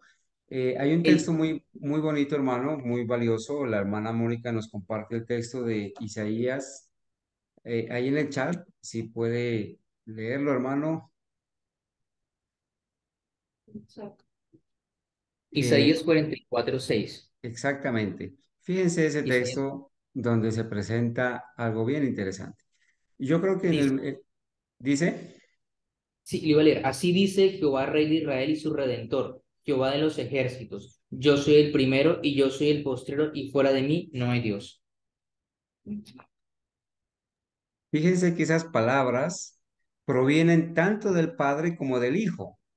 Y gracias, hermana Mónica, por ese precioso y valioso texto. Esas palabras provienen tanto del Padre como del Hijo, porque los dos son eternos. A los dos se los describe como el primero y el postrero en Apocalipsis 1 y en Apocalipsis 2. A los dos se los describe de esa manera. Los dos se llaman Jehová. Fíjense, los dos se llaman Jehová. Bueno, allí también hay otros textos que la hermana Mónica comparte. Muchas gracias, hermana Mónica. Isaías 48:12.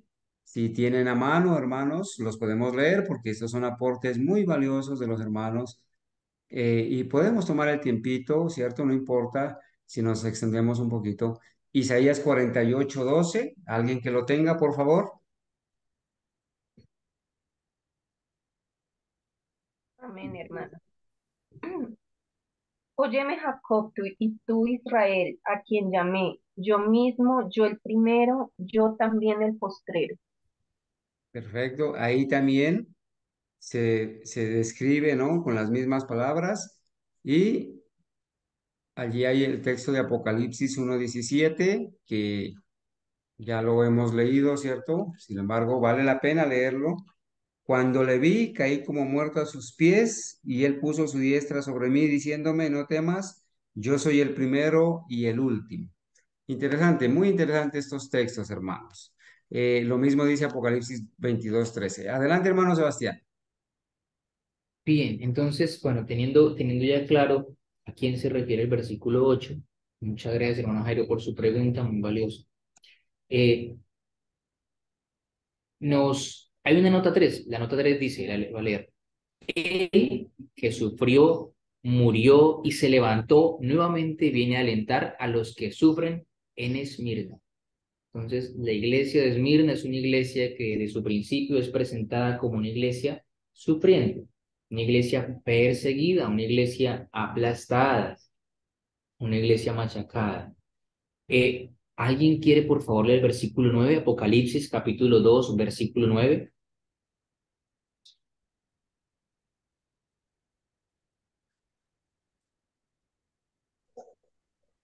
Dice así la Sé tú palabra de Dios. si bien eres rico en gracia y en santidad, y que eres blasfemado de los que se llaman judíos y no lo son, antes bien son una sinagoga de Satanás. Marcela, muchas gracias. Eh, Bien, acá hay una pequeña nota, la nota número 4, y dice, Hermano Sebastián, sí, un sí, ratito. A la hermana Marcela le pedimos el favor que vuelva a leer el texto. El texto citado es claramente, hermano Sebastián, Apocalipsis, Apocalipsis capítulo 2, versículo 9. Apocalipsis 22, Dos. Apocalipsis 2:9, hermanita Marcela, por favor. Sí, Señor. Sé tu tribulación y tu pobreza. Sé tu tribulación y tu pobreza. Si bien eres rico en gracia y santidad, y que eres blasfemado de los que se llaman judíos y no lo son. Antes bien, son una sinagoga de Satanás.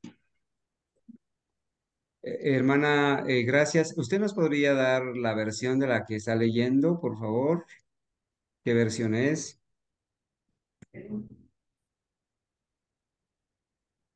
Quizás sea una Reina Valera 95 o 60, quizás, hermanita.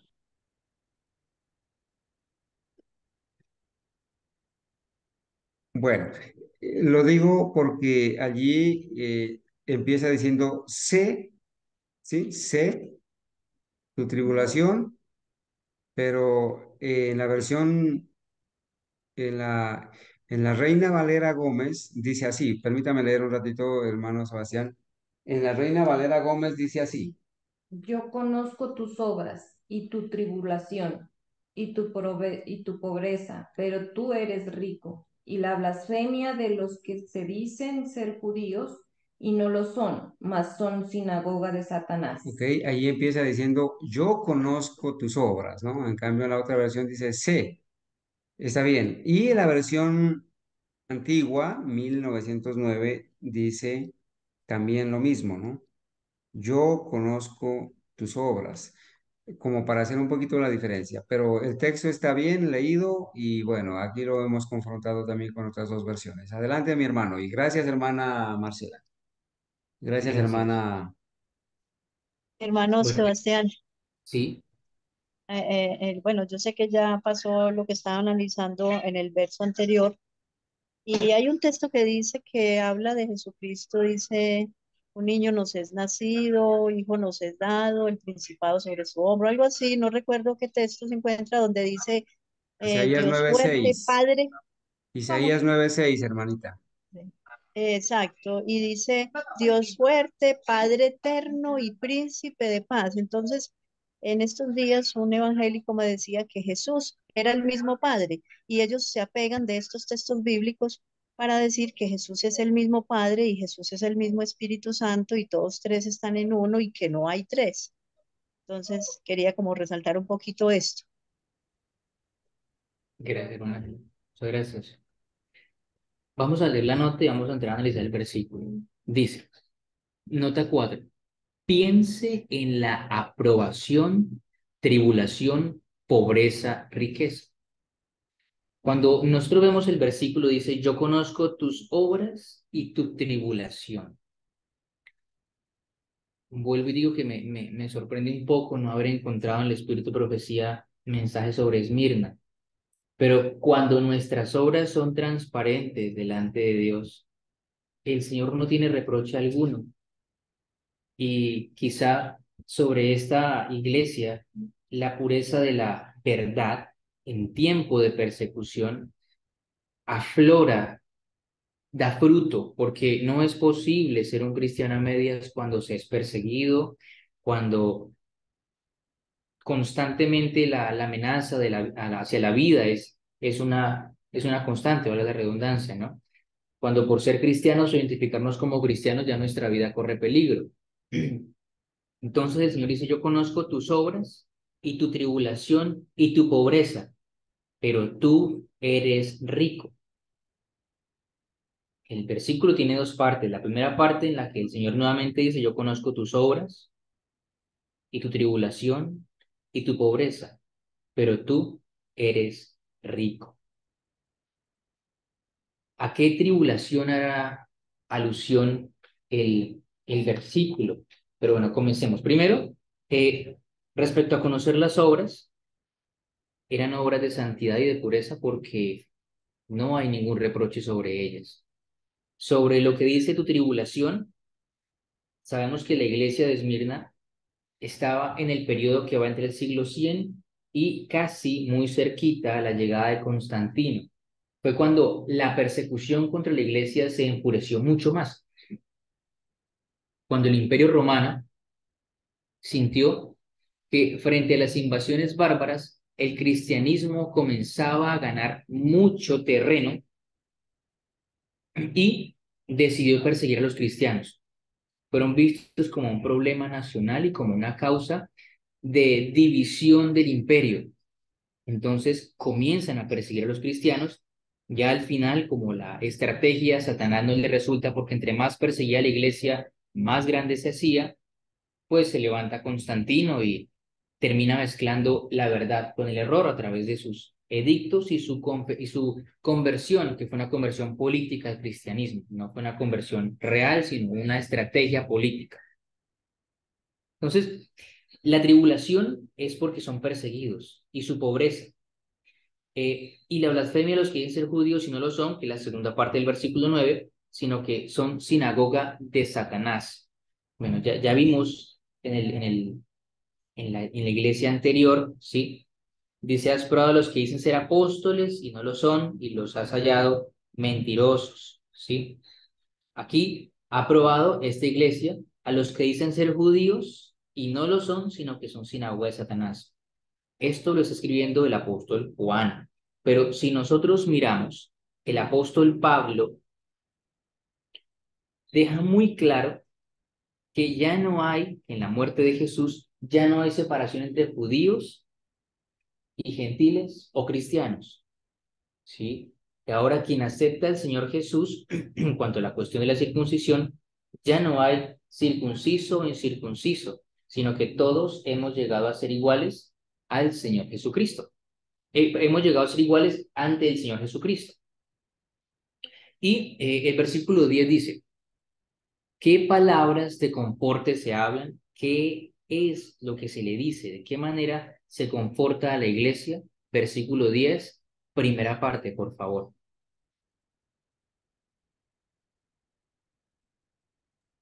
Hermanito Sebastián, quería en comentario bíblico la señora Guaya acerca de la sinagoga de Satanás, si me permites leerlo. Adelante, Marce, por favor. Dice la Review Herald del 4 de diciembre de 1900, dice, Cristo dice que la iglesia, la sinagoga de Satanás, Cristo dice que la iglesia sobre la cual Satanás preside es la sinagoga de Satanás. Sus miembros son los hijos de desobediencia, son los que prefieren pecar, que trabajan para anular la santa ley de Dios. La obra de Satanás es mezclar el mal con el bien y eliminar la distinción entre el uno y el otro. Cristo desea tener una iglesia que trabaja para separar el mal del bien, cuyos miembros no toleran voluntariamente la maldad, sino que la eliminan del corazón y de la vida.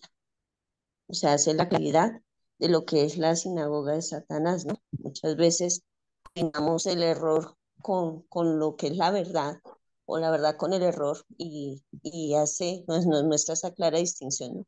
Es tener la claridad de lo que es verdad, basándonos en un escrito está. Muchas gracias, Marcela, muchas gracias.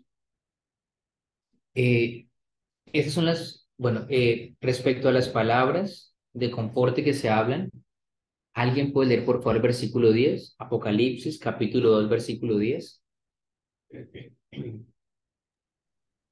Dice así la palabra de Dios. No tengas ningún temor de las cosas que has de padecer. He aquí, el diablo echará a algunos de vosotros a la cárcel, para que seáis probados, y tendréis tribulación de 10 días. Sé fiel hasta la muerte, y yo te daré la corona de la vida. Muchas gracias. Eh, Hermano y Sebastián, aprovecho. hermano Sí, Sebastián, discúlpeme. Quisiera pedirle sí. a la hermana Marcela, si es tan amable, nos escriba en el chat la cita de la Review and Herald, donde está la definición de sinagoga de Satanás. Muchas gracias. Adelante, hermano. Vale. Dice, el versículo 10 dice, no temas en nada de lo que vas a padecer. He aquí el diablo estará algunos de vosotros. No temas en nada de lo que vas a padecer. Entonces, el Señor le dice a la iglesia de Esmirna que no tema, ¿sí? La iglesia de Esmirna no debe temer lo que va a padecer porque es una iglesia rica. Esa riqueza se expresa en lo que tiene que ver con la obediencia y con los principios de la ley de Dios y del mundo eterno. Eh, ahí que es rica esa iglesia, contrasta con otra iglesia, con la última iglesia, porque esta iglesia realmente tiene la riqueza y ha pasado por el fuego de la persecución. Lo va a pasar, no lo ha pasado todavía porque es una profecía y se va a cumplir hacia el futuro, pero ya pasó para nosotros. Bueno, me enredé ahí. Es decir, en este momento en que el apóstol Juan está escribiendo y acaba de escribir este mensaje, está la iglesia de Éfeso vigente. Para el momento en que él escribe, para nuestros días, en nuestro tiempo, ya este mensaje a Esmirna ya pasó, ya se cumplió la profecía, es lo que quise decir. Entonces, alguien podría, bueno, el versículo dice, no temas en nada de lo que vas a padecer. He aquí el diablo echará a algunos de vosotros en la cárcel para que seáis probados y tendréis tribulación por 10 días. Sé fiel hasta la muerte y yo te daré la corona de la vida. Entonces, ¿qué palabras de confort se hablan? No tener temor. Y para no tener temor, el primer mensaje es revisar que la vida de nuestro Señor Jesucristo, Él vivió y murió y luego resucitó. Así que no hay que temer porque Él va a devolver la vida a quienes van a ser perseguidos a causa del Evangelio. Y dice que el diablo echará a algunos de vosotros en la cárcel para que seáis probados y tengan tribulación por 10 días. Esos 10 días son, según Urias Smith, del 303 al 313. Son épocas en que el Imperio Romano estaba en su auge, estaba en su máximo esplendor antes de llegar a mezclarse con el cristianismo. Y a los cristianos, vuelvo y repito, se los veía como un problema nacional porque atentaban contra la seguridad y la unidad política del imperio. Entonces, esos 10 días son 10 días que Urias Smith toma como 10 días proféticos y no literales, porque pues no se supone que sean 10 días de persecución para que hagan parte de una profecía, sino que como es una profecía, pues viene a ser 10 días día por año. Y acá hay una nota, la nota número 5, dice, no temas aunque hayas sufrido mucho, incluso hasta la muerte. Los 10 días son 10 años literarios, del 302 al 312. Bueno, aquí difiere un poco el libro de Urias Smith, que es 303 a 313, pero bueno, no sé. Las amarguras, pruebas bajo Diocleciano, la última gran persecución pagana. Bueno, Diocleciano, como yo había comentado, hace parte de esos famosos, afamados emperadores, soldados emperadores que llegan al trono de César a través de guerras, a través de violencias, traiciones, muertes y pues traen ciertas creencias particulares. Diocleciano no era itálico, no hacía parte de la provincia de lo que hoy en día es Italia, sino que era un hombre de descendencia bárbara. Así que persiguió a los cristianos. Y por último, hay una promesa muy bonita que se da bueno, ¿qué condición y promesa se dan? La condición es que hay que ser fieles hasta la muerte y que se nos dará la corona de la vida. ¿Y cuál es la promesa que se hace al vencedor? ¿Alguien, por favor, puede leer el capítulo 2, versículo 11?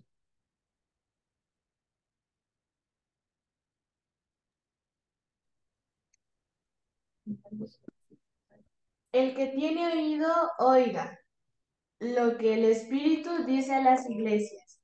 El que venciere no recibirá daño de la muerte segunda. Muchas gracias. Entonces vemos cómo la promesa se ajusta al juicio. La muerte puede esperar a los perseguidos, pero hay vida para siempre más allá. Así que tanto como comienza introduciéndose el Señor Jesús a cada una de esas iglesias, Él se presenta de una manera diferente a como lo hace una iglesia a la otra. Se presenta como el que está en medio de su pueblo a Éfeso, pero a Esmirna se le presenta como el que estuvo muerto y vivió. Es decir, que el Señor Jesús tiene en su vida una forma particular de presentarse para cada momento de su pueblo. Él pudo identificarse con nuestras necesidades y nuestras falencias y puede identificarse de manera general con las necesidades y falencias tanto individuales como las de la iglesia del momento, ¿no? Y cuando se presenta, es muy interesante ver aquí la definición de iglesia, ¿no? Porque él dice, escribe el ángel de la iglesia y pues vemos que iglesia contrasta en este momento de la historia que el entendimiento de la palabra iglesia va a contrastar terriblemente con el de un templo, porque estos hombres, estos cristianos del primer, sí, estos cristianos del primer siglo, eh, pues no van a ver la necesidad de construir un templo, porque eso va en abierta oposición al paganismo. Entonces ellos van a tener como iglesia al conjunto de hermanos que están en una casa y no como la construcción de un templo, porque eso va a ser totalmente opuesto. Como vimos, Pablo se fue y trabajó en la escuela de un destacado maestro. ¿Por qué? Porque lo echaron de la sinagoga. Y aquí, pues nuevamente encontramos que es una iglesia perseguida, y una iglesia perseguida no va a erigir un templo porque se lo van a quitar, lo van a tumbar, lo van a quemar, y en medio de las persecuciones, pues sus reuniones tienen que ser como les pasó a los valdenses, cada vez más lejos, cada vez más apartadas, hasta cierto punto restringidas, porque están siendo perseguidos. Y pues al final la promesa del que venza no sufrirá daño de la muerte segunda. Mientras que a la iglesia de Éfeso le dice que el que venza le dará de comer del árbol de la vida, a la iglesia de Esmirna se le dice que el que venza no va a morir otra vez. ¿Por qué? Porque la iglesia de Esmirna, aquellos que pertenecen a la iglesia de Esmirna tienen alto riesgo de morir la primera muerte. Pero como la van a morir, la esperanza es que deben repetirse en sus mentes y en sus corazones cuando estén sufriendo el martirio, que el que venciere no va a sufrir daño de la muerte segunda. ¿Por qué? Porque el primero y el postrero, el que estuvo muerto y vivió, lo está diciendo. Como su palabra se cumple, su palabra es verdad. ¿Qué lecciones nos deja estas dos iglesias? Primero, independientemente del tiempo en el que nosotros, como seres humanos, vivamos o hayamos vivido, para aquellos que ya pasaron y ahora descansan, que no tienen conciencia, es que el Señor puede identificarse con las necesidades temporales de su pueblo. Segundo, que el Señor siempre ha tenido un mensaje y que nos tuvo en mente desde que fundó el cielo, la tierra, y que ha tenido en mente a su iglesia y les ha dejado un mensaje, le ha dejado un mensaje muy claro. A Éfeso le dice que no debe dejar su primer amor. Y a Esmirna le dice que no debe temer nada lo que va a padecer. La invitación es a que nosotros busquemos en, no solamente en cada una, en una iglesia, que es la iglesia de la Odisea, sino que tengamos oído para oír lo que el Espíritu dice a las iglesias. Es una invitación en general a revisar cómo está nuestra condición espiritual con Dios y no solamente a reconocer nuestros pecados, confesarlos, sino que tenemos que hacer lo que hicieron las personas de Éfeso, que es enfrentar la verdad con el error y demostrar en qué aspectos se distancian, se diferencian y que en ningún momento la verdad y el error pueden cruzarse porque siguen caminos completamente diferentes. No sé si alguien quiere agregar algo más. También debemos separarnos y debemos mantener nuestra doctrina pura y distante. El ejemplo que recibimos de los apóstoles, del apóstol Pablo, cuidando a sus hermanos, a sus discípulos, dice el Espíritu de Profecía, al tener que separarlos para que no sufrieran daño de aquellos que se oponían continuamente. Es decir, no es una vez que se oponen, son dos veces, es una oposición continua y exacerbada contra la verdad. Tercero, la importancia que tenía para ellos la predicación del Evangelio, ya fuese en tiempos de tranquilidad, tranquilidad aparente, por supuesto, porque todas las iglesias y el pueblo verdadero de Dios ha sufrido persecución siempre. Entonces, no es que solamente Esmirna fuese perseguida y Éfeso no, porque podemos ver cómo Éfeso fue perseguido, pero quizá no con la misma ferocidad con que Esmirna va a llegar a serlo en el futuro, durante el desarrollo de la profecía, que es progresiva. No sé si alguien quiere agregar algo más, hermano Carlos o alguna otra persona. Hermano Sebastián, Sí, hermano Sebastián, o sea que donde se mezcla la verdad con el error, se podría llamar sinagoga de Satanás, ¿sí? sí, por supuesto. Lo leyó la hermana Marcela, sí, señor. Sí, Hermano Sebastián, precisamente le he pedido a la hermana Marcela que amablemente nos ha compartido la cita de la Review and Herald del 4 de diciembre de 1900. Créanme, hermanos, que son de esas citas que yo suelo decir que valen oro puro.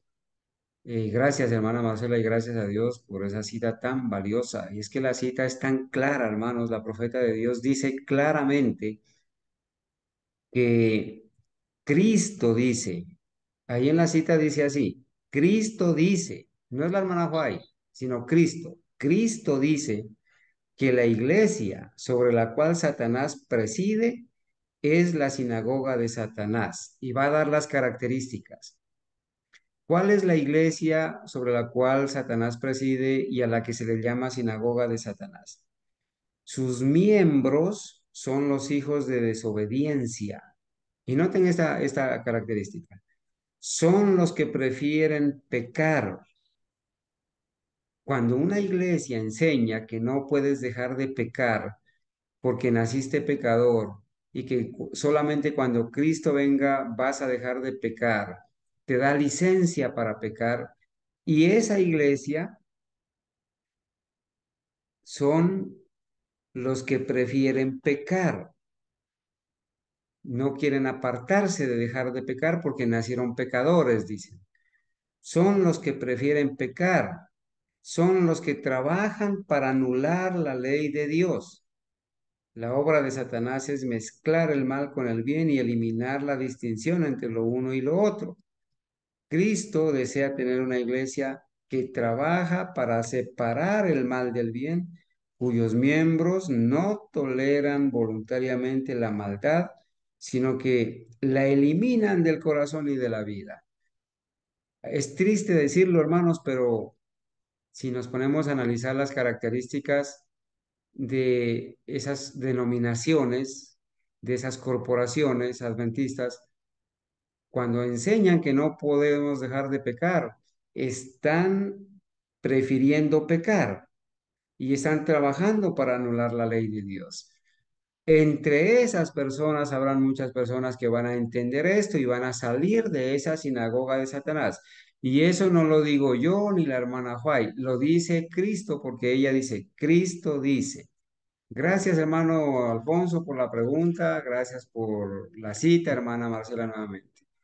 Entonces, si hay algún comentario más o alguna pregunta, hermanos, para ya ir entrando entonces en la finalización, ya el hermano ha hecho el resumen, Muy agradecido, hermano Sebastián, por esta clase. Hemos aprendido muchísimo y bueno, gloria a Dios por esos dones y esos talentos. Buenos días. Sí, mi hermano Fernando, adelante. Feliz sábado a todos mis hermanos. Tengo una pregunta.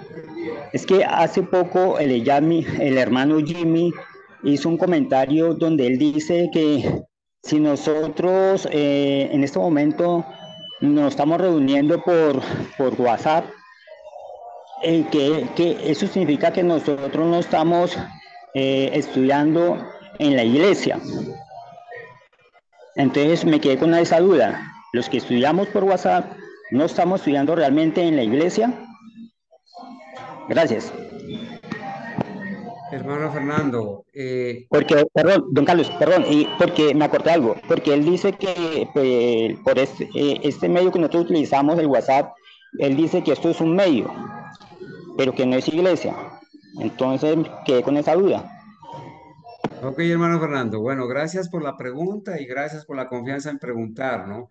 Hermano, mire, no, lo que el hermano Jimmy aclaró es que nosotros, los miembros, somos la iglesia, las almas fieles en todo el mundo, donde hay dos o tres congregados en el nombre de Cristo. La presencia de Dios en esos dos o tres hace que seamos iglesia. Lo que él quiso decir es que hagamos la diferencia entre la iglesia y un grupo de WhatsApp, ¿sí? Porque nosotros tenemos un grupo de WhatsApp y algunos miembros de la iglesia están en ese grupo de WhatsApp, pero ese grupo de WhatsApp, como grupo de WhatsApp, no es la iglesia y obviamente está en toda la razón. La iglesia está conformada por las almas fieles en toda nación, tribu, lengua y pueblo. Entonces, nuestro grupo de WhatsApp es un grupo de WhatsApp, como podría ser un grupo de Facebook, como podría ser un grupo de otra red social, ¿cierto? Y, no, y nosotros no le podemos llamar a un grupo de WhatsApp iglesia, aunque los miembros que estamos en ese grupo de WhatsApp formamos la iglesia, o formamos parte de toda la iglesia a nivel mundial. Eso es lo que quiso decir el hermano Jimmy. No es que él diga que por estar reunidos en forma virtual o a través de un grupo de WhatsApp, entonces no somos iglesia. No, él hace la diferencia claramente y dice que un grupo de WhatsApp no es la iglesia. Obviamente no es la iglesia, porque las almas fieles en todo el mundo, donde se congregan y se reúnen, y no están en nuestro grupo de WhatsApp, pues ellos también son iglesia, forman parte de la iglesia.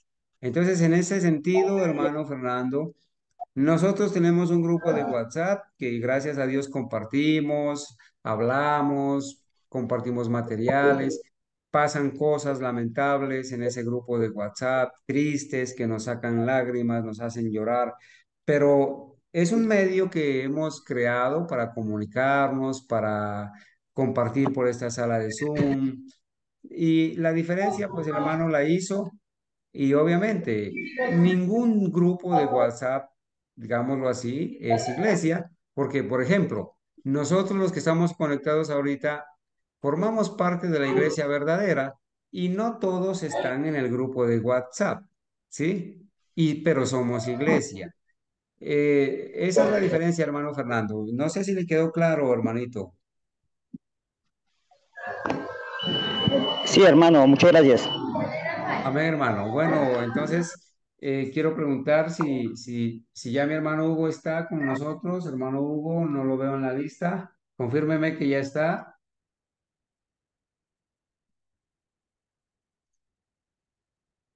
Bueno, mientras hermano Hugo ingresa, hermano Sebastián, si por favor haga el cierre, si es tan amable y muchas gracias, muy agradecido. Hermanos, muchas gracias, gracias Señor Jesús. Vamos a tener una pequeña oración para terminar. Nos colocamos de rodillas, por favor.